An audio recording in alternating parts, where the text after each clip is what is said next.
Dalam rangka memperingati Bulan K3 Nasional, PT Pusri Palembang, anggota holding PT Pupuk Indonesia Persero, menggelar kegiatan Safety Goes to Society berupa sosialisasi tanggap darurat dan simulasi pemadaman kebakaran di lapangan hijau Pusri, Kelurahan 1 Ilir, Palembang, pada tanggal 22 Januari tahun 2026.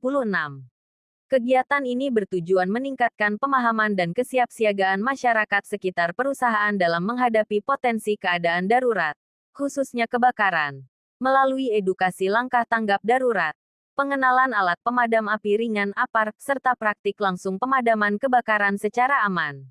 Wakil Presiden K3 PT Pusri Palembang, Eko Yunianto, menyampaikan bahwa kegiatan tersebut menjadi sarana penting untuk menanamkan budaya keselamatan dan kesehatan kerja hingga ke lingkungan masyarakat, sekaligus momentum memperkuat penerapan K3 secara berkelanjutan guna menciptakan lingkungan yang aman, sehat, dan produktif bagi seluruh pemangku kepentingan.